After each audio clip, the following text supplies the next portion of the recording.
relationships. I feel like this is a conversation that is timeless, like regardless of when, where we are in, in whatever, like it's always a relevant topic.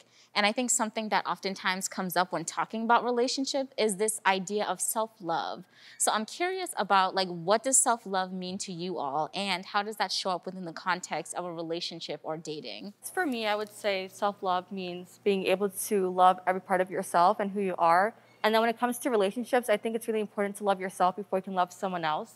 And then that's something that's really important that some people don't really recognize. Self-love for me is just being aware of your body, being thankful for everything that your body does for you, and really bringing that to your everyday life. It's been something that I personally have been working on throughout the past year, especially during quarantine. And I think in relationships or talking about going into that dating world and in that mindset, you really have to think about who you are. You're the only person that knows yourself through and through, as well as you're going to be the person that you know and talk to for the rest of your life. Yes, you have people that you know, are your support system and you will be in your daily lives, whether that be a relationship, children, but at the end of the day, it's you. And I think focusing on who you are and being able to love yourself, whatever that may mean for you, is very important.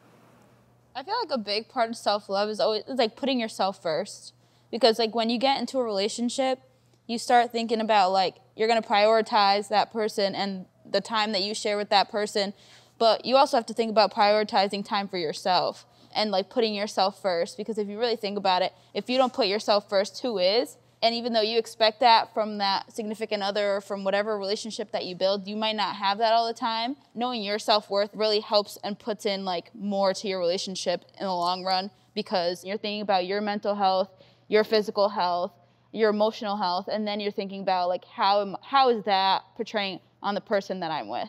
Yeah, when I think about self-love, the first word that comes to mind for me is boundaries. And I think that in a relationship, I think that's really important. A lot of times I feel like the narrative around being in a relationship is this idea of like becoming one and this other person is your everything. And I'm like, no, I find that concept really scary for me because I don't think one person can be your everything. But also, like, just because you're in a relationship I don't think necessarily mean you have to give up certain things that you need. So for instance, for me, like I thrive on personal, like individual space. How I exercise, love for myself is by saying, I need a day away from you or something like that. So I think boundaries is certainly key. Yeah, for sure. I definitely agree with that. And just like, I feel like being in a relationship with somebody, that shouldn't be all you know, in a sense. And like knowing yourself outside of that relationship is very, very important. Yeah, and I think also part of that is like, how do you differentiate, codependence with like just enjoying somebody's company? And I think both of like they're different things, but I think sometimes it can be hard when you're in that space to differentiate like, okay, how am I being codependent? Like, what is this actually about? Is this potentially unhealthy, or do we just enjoy each other's space and time and company and companionship and just, want to spend more time together? So I think that there's a lot to balance, either within a relationship or even dating.